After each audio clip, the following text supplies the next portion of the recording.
Hi everybody, it's Russ from My Hammers 11. Hope you're all safe and well. If you're new to the channel, please consider subscribing and hitting the little bell icon so you're made aware of any time we have any new videos. Got lots of great guests coming up, including today's guest, and you'll notice there is no video feed. But for those of you who want to know who he is, obviously you would have seen his movie, hopefully, Everybody's Second Team on Amazon Prime. He's a filmmaker, he's an artist, an animator. You'd have seen all of his great sort of drawings amongst sort of the West Ham Twitterati, particularly in the last few weeks, that's for sure. He's Canning Town Len. How you doing, Len? Very well. Well, a lovely intro, that. Thank you. I'm going to record. I'm going to take that off for YouTube and record that. Yeah, have it as your voicemail message when people call you. I beg your pardon? Yeah, absolutely. Yeah, exactly. Yes. Appreciate you taking the time, Len. It's obviously probably quite busy for you. I imagine there's lots of people commissioning all those beautiful sort of animation drawings you're doing at the moment. Yeah, they're keeping me busy, which is good because I'm not bored. I'm not other people. I wasn't expecting this lockdown to affect me as much as it did because I've been working from home for over a year now. Yeah. But it's certainly better having something to do from home because people just seemed to stop doing everything, and it all literally did shut down, didn't it? But it did. I think we're on the way back. Yeah, I think slowly but surely. So. Maybe not football, but who knows? I think everyone's waiting to see what happens with Bundesliga, and then everyone will crack on based on what they do. But and that's how this channel started. It's the same thing, sort of that sort of the sort of not the boredom, but sort of wanting to fill in the void of time and the lack of football. People are really enjoying it. And that's what we're doing. Interviewing, I said, lots of people all over the world, different ages, about their experiences of West Ham. So obviously we haven't got any football to create new memories at the moment. No. So why not go back and talk about the old ones? Exactly. That's right. So in terms of you, Len, what was your sort of your earliest memories of West Ham? I guess, to be honest, my earliest memory is probably 76 when my dad went to Heysel Stadium for the European Cup Winners' Cup final. And I remember that vividly because he had a West Ham jacket made by my two uncles who work in Savile Row. So it was made out of jockey silks and it was claret and blue with the badge and everything. And there's a photo of him at the end of me film wearing it. So I remember being coming from a West Ham family in 76, very young. But then my dad took me in 78, the last game of the season, where we had to beat Liverpool and stay up, and we didn't. So that was my earliest memories. See, you're getting relegated. So so you might as well start as you mean to go on, isn't it? Absolutely, yeah. Get the disappointment out of the way first, and it can only get better. And it did. And it did, exactly. It did very quickly. Yeah, very, very quickly. So obviously, from the late 70s to obviously the 2020s, it's a fair chunk of West Ham sort of supporting history. What sort of would you say sort of your fondest memories, sort of the ones that stick in your head as quality West Ham moments for you? To be honest, I think May the 11th, 1980 was my fondest memory. Yep. Not a football in sight, but hundreds of thousands of people standing on the Barking Road, etc., with the coaches coming down with the boys in the cup. I've got photos that I took myself with my Spider-Man Instamatic, and you can see how slow I'm taking it by where the position of the coach is. Yeah. But it was a great day because you got to see tangibly how many people supported West Ham, what the club was you were supporting, feeling part of something. And a lot of people, I said it in a podcast a couple of days ago, lots of people these days have got no answers really to why they continue to support West Ham or support them in the first place and what it is that attaches them to a club. And I found out very quickly between 78, I'm thinking, why do I support West Ham when Kenny Dalglish is playing and he's probably one of the best players in the world at the time in front of me? Why did I walk out that stadium still supporting West Ham and not Liverpool, who become champions? And I only had to wait 2 years to find the answer at that parade. Yeah. You felt part of something. And it's a shame for the younger fans because they haven't felt part of anything. I was going to say for the last game of the bowling, probably. Yeah, I was going to say, look, what's happened to the last 40 years? Yeah, after that? Exactly. Yeah, but I totally agree. That last game of the bowling, obviously, that in terms of a feeling of togetherness, in terms of a feeling of community, the West Ham, there was. I mean, I was at the ground like 6 hours early anyway, so that's what I do. But seeing the pictures, and obviously it was delayed by so long because the coaches couldn't get through. It just encapsulated, I think, West Ham, and then obviously the drive home, and all I saw was people with like signs which said ripped off the wall, like under their arms, like huge, like 12-foot billboards they were walking out the ground with. Absolutely amazing, absolutely amazing. As you said, there was that sort of real feel of togetherness as well. Yeah, absolutely. And obviously they've been replaying it on YouTube and stuff recently. Yeah. But, anyway. Okay. That's it. Yeah, totally agree, Len. It's that sort of, and I think I can see, and as you said, not even the ball being kicked. And that's what I love. For a lot of people, it's not necessarily the football. It's, as you said, it's the feeling of togetherness and the spirit and stuff. And that's what's coming through quite a lot in these interviews, which is really nice. So, occasionally, obviously it'll be a certain match, but it won't be like an obvious match. It'll be like a 0-0 draw against West Brom in '84 because we went to Ken's and we did this, so there was all like the stories around it, which is lovely. Yeah. Right. Okay. What we're going to do is, as I said, we ask everyone their Hammers 11. We have a few sort of parameters if we can. One being is we try and keep it to a 4-4-2, although I'm lenient. It's all gone a bit out the window, last few people, but it doesn't matter. So 4-4-2, you must have been alive to see them play. And second, and the last one is it's your 11. So it doesn't have to be the best players. It could be your fans' favourites. It could be, as you said, respect to the FA Cups, there might be something around there. Could be European players. It doesn't matter. Whatever you want to talk about, then. So what are we going for, Len? Your favourite players, or?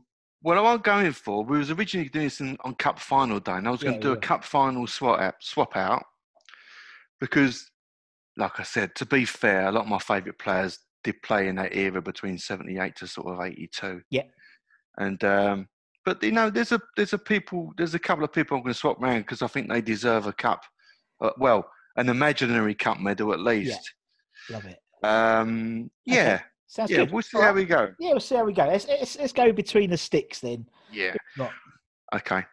I chose Phil Parkes. Yeah. That might not that won't surprise a lot of people who know me, but a lot of people of my generation would have a tough decision between Ludo and Phil. Yeah. So I chose Phil. Because although they're very different keepers, Ludo was very athletic.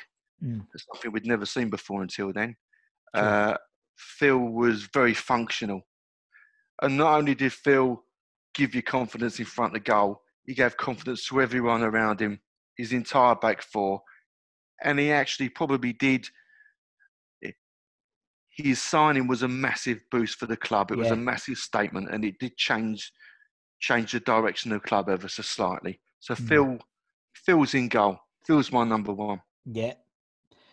Huge man, huge hair. Keeps his place. Yeah, keeps his place in the FA. Good. That's good. Yeah. All right, okay, we're going to go with left back then. Left back. Okay. We're going to switcheroo. Now, it could have been Frank. He probably is up there. Yeah. But I'm going to slip Julian Dix in there. I'm going to take Frank out. The only reason is Frankie's a little bit more than one day in May 1980 has got a massive contribution to the club. But for Julian Dix to not only not win an England cap but not have any honour, a player visibility is a scandal. Yeah. So Julian has made my left back. Well done, Julian. He's in there. I think he's a popular. Yes. He is. He's very much, obviously, particularly for some. Obviously, he had 2 spells, and a lot of people I've interviewed maybe saw him in the second spell. But yeah, I totally agree. West Ham through and through. Absolutely. A travesty he didn't get in that '96 squad. People claimed because he had a skinhead that he wasn't allowed, and it's like, come on, you got to see. He would have offered something different. Would have probably taken one of the penalties as well. Yeah. You know what I mean? So absolutely, yeah. In hindsight, all right, we'll put Dixie in. And I was talking to Bertie Brayley All right. Obviously, he was a part of the. I saw it actually. Yeah. Yeah, the '99 squad, and Yeah. he obviously gave an insight which obviously no one else has really given because he played with sort of Jude, he played with Jude. But he the way he would receive the ball in training, he would almost give Bertie the first sort of option in terms of what to do. So he'd know, he would basically, the way he's kicking the ball, that's the way Bertie's first decision is made. So and again, something we didn't know, you know, we know he's got a cracking left foot and a great ping on him, but he's an incredible football brain as well. Yeah. All right, Julian's in, and obviously, you know, when he was a sort of assistant coach, manager, whatever he was with Slav, you know, obviously he was obviously a fan's favourite. Right, who are we going to go on right back? Right back. This was Ray keeps his place. The Dundee United, Franz Beckenbauer keeps his place in it. Very good player, Ray. Good technical ability, and really improved under the coaching of John Lyle while he was there.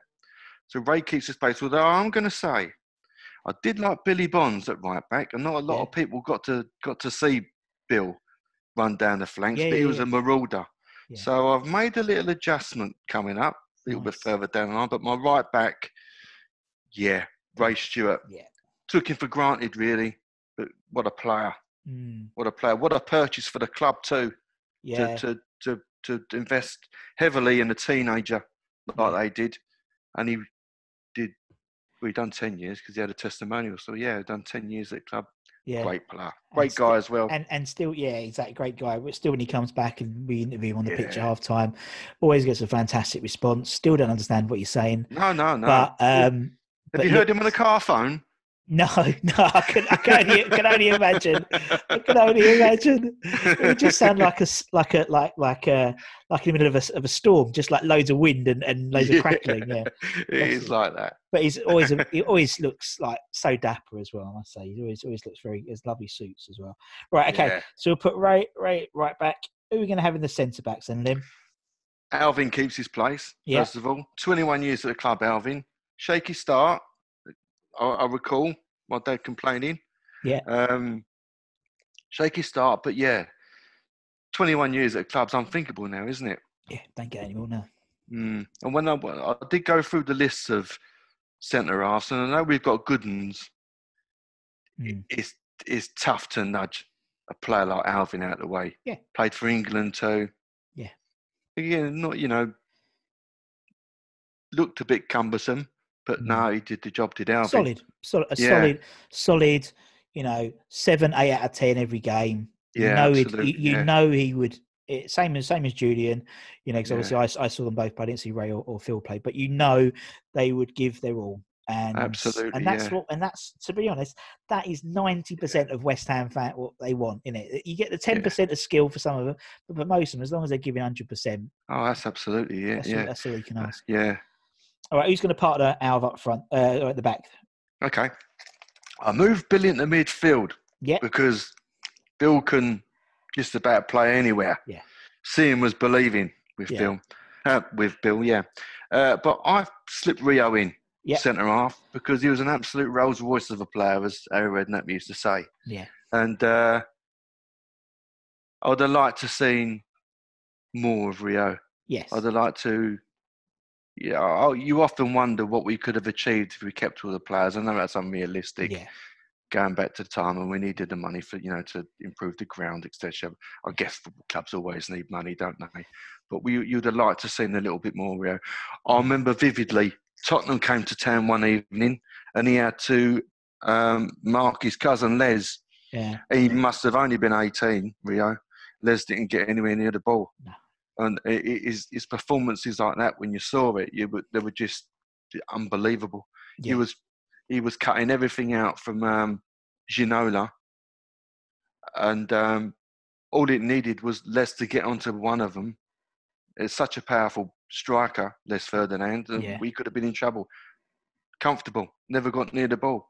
Just a complete match winner, something we haven't seen for quite a while, Rio. So Rio gets centre half. So that's my Yeah, that's not a bad looking back five, is it? No, exactly. And if it all kicked off, yeah, Dixie and Al would be the first in with boots. Oh it? yeah, So, yeah, And absolutely. they'll just let Rio play, wouldn't they? Yeah, Because exactly. Rio could just pick a pass, and if any forwards start knocking on him, Alvin would step in and Julian. So yeah, nice. Okay, doke, lovely. Len, let's go midfield. Let's go left wing. Left wing. Yeah. Easiest decision. Alan Devonshire. Yeah.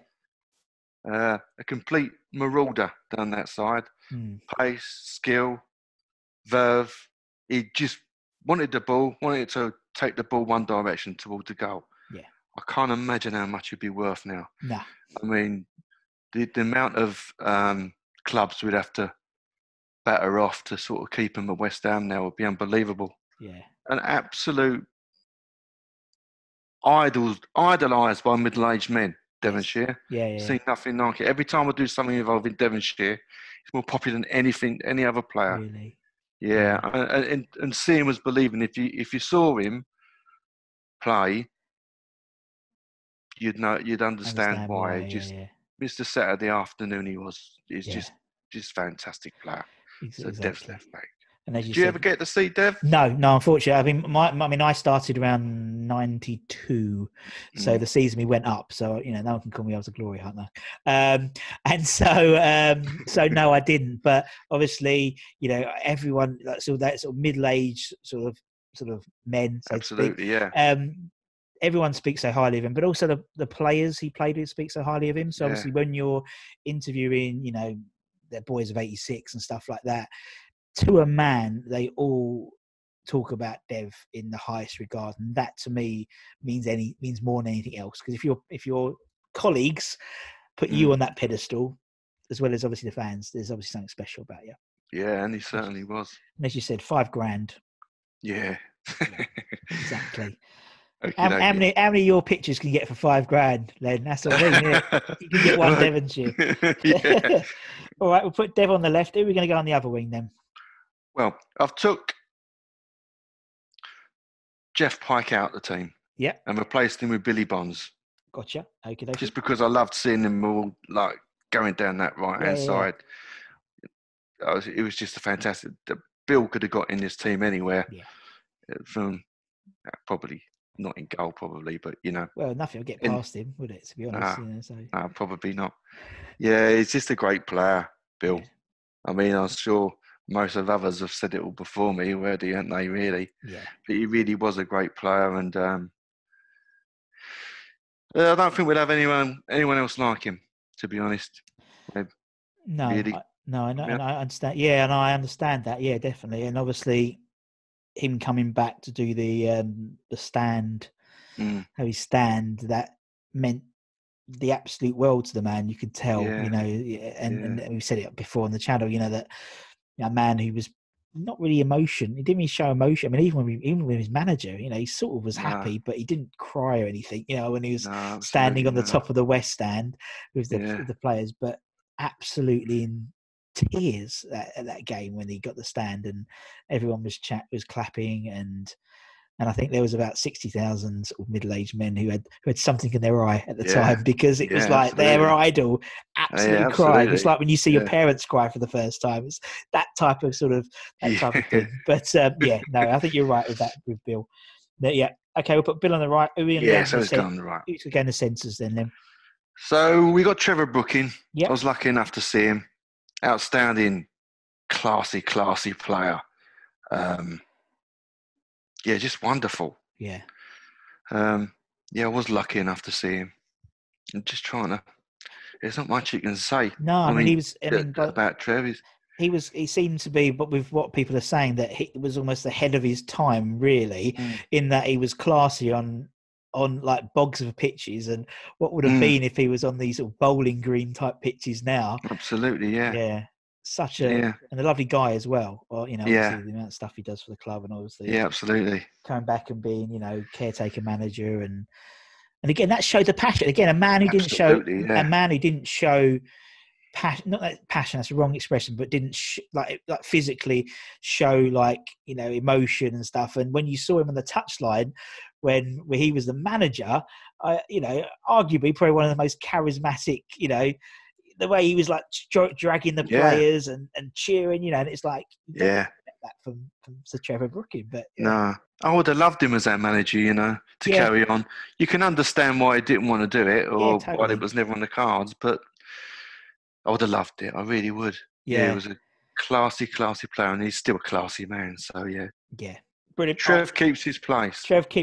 Who's he going to partner in that midfield then, Len? Well, I'm afraid Paul Allen is not going to be him. I'm swapping Paul out because, you know, Paul had I remember in the 84-85 season, he was our player of the year. Yeah. He was a hammer of the year. And he pretty much had the number 10 role. He kind of, I'm not sure if it was because of Trev leaving the year before, but he had a slightly more of a central role than the right-hand side role that he started out with. And he had a lot of the ball and got a lot of goals, a lot of assists, and was a hammer of the year. And then he disappeared. He went to Tottenham. So I've replaced him with his direct replacement, who was actually, I believe, Frank McAvenny, that was actually originally bought to be in midfield. Okay. So he's going to start there. That's you won't find anyone with McAvenny in midfield. No. But and I see McAvenny in a pre-season game at Orient, and obviously this was the pre-season game before we got absolutely slaughtered. To be honest, this was I'm sure we went to Brisbane Road, and the reason I remember it is because there was a Lee Valley bus. There was I think it was an ice rink or some kind of adventure playground in Leytonstone. Yeah. And we could get a bus from where we lived. Yeah. Do you remember that? Yeah, The Lee Valley summer bus, we used to go straight down into this. And we jumped on that bus and then walked to the Orient because we knew West Ham was sort of playing there. Yeah. And I think assume it was a Saturday. Yeah. It could have been an evening. Because it would have been light anyway. They always did it every other season, didn't they? They did one season on one set, and they had Tottenham and Arsenal as well, didn't they? And I heard of this McAvenny chap, and I just thought he was Italian. I thought the name was Italian, McAvenny. That's like macaroni. And I'm pretty sure he must have played in midfield, and it was. I remember we got a complete tonking. Yeah. But anyway, I think I did see McAvenny in midfield very rarely because he wasn't, Paul Goddard got injured. He got moved up. Yeah. And then he was a great forward-facing striker. Yeah. So, if Paul wanted to leave, good on him. But Frank gets his replacement. So Frank's got himself a virtual cup final medal there. There we go. Well done, Frank. Well deserved, mate. Well deserved. Absolutely. Yep. I like Frank McAvenny. I love the fact that he's Italian. That's good. Like macaroni. Absolutely brilliant. Yeah, I love no that. internet in those days. That's going to be in my head now for the rest of it. Frank Macaroni. McAvenny. Franco Macaroni. Especially with his beautiful golden locks as well. But then he was as pale as chiseled. Okay, right. We'll put Mac in midfield. Right, who are we going to have up front then, Lim? Okay. Well, Pancho, I'm not convinced I saw play because he had such a bad injury record. And I'm thinking of the times that I did go to Upton Park because my dad used to take me, but he used to work Saturdays. I'm not 100% sure I actually saw him play, and I don't want to break the rules. And it gives me a nice opportunity to pick another player. Sure. And it's Paolo Di Canio. Obviously, PDC. Because the entertainment he brought was just absolutely wonderful. Yeah. And let's be honest, in that cup final, if he did have a little slightly laid back striker role, that number 10 role, I'll tell you what, he would have filled his boots there, Di Canio, wouldn't he? So, Paolo, definitely, you're in my team as well, mate. Exactly, and yes, he sort of epitomised that sort of mid-90s West Ham team. I think crazy, could play a team off the park, but the next week could lose to an Ipswich easily. That season, it was like those sort of few seasons he was playing, so unpredictable, and obviously anywhere north of Watford. he weren't having it. But that was Paolo, and we play. I think West Ham, like team and fans, they respond better to when we have a sort of that enigma player in the team. You know, whether it's him or obviously the more recent times Payet and people like that. You know, we just play better. You know, it's just because he gets up and he gets everyone off their seat. You know, when you're quite a functional team, you don't get off the seat. You're not so excited when there's a 2 or 3 defensive midfield players in the team. People don't, you know, it's going to be a 0-0 draw or might grab a one goal. But I agree. Put PDC in. Who's going to partner him then? There's only one guy I'm going to pick up front. David Cross keeps his pace. I was going to say Titi Kamara, but we'll put David Cross in.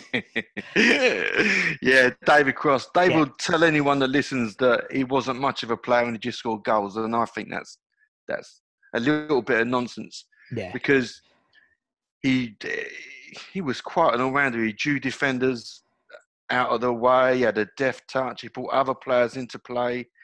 He was agile. He was brave. He put his head in anywhere. I think he learned a lot from Johnny Lyle, become a much better player because of it, according to him. And he got 99 goals for West Ham to boot in like a 4.5-year, 5-season kind of career. Yeah. Left on his own terms. What a purchase. Fancy doing all that, having 99 goals at the end of your career, you know, at the end of your West Ham career. I mean, he might think he just scored goals. He's an all-round striker. You look at the list of West Ham goal scorers, you look at the strikers that were behind him. Yeah. Dave's earned his place. And he's cooked me dinner twice. That's you know, he's a great guy. Great guy and a great chef. Yeah, absolutely. And he's in there up front, number 9, Dave Cross. And that completes it. That's great. Yeah. So we've got Parks in goal. We've got Julian, Rio, Alv, and Tonka. Then we've got Dev, McAvenny, Brooking, Bonds, PDC, and David Cross up front. Yeah. Solid. Absolutely. Solid. I'm happy with that. Yeah, it's brilliant. Len, it's been an absolute pleasure. Thank you so much for your time. Thank you. I've enjoyed it. No, it's been good. It's been good done. And obviously, thank you to everyone for watching. Obviously, you know what to do. Like, share, subscribe, watch them all. And until next time, guys, take care. Cheers.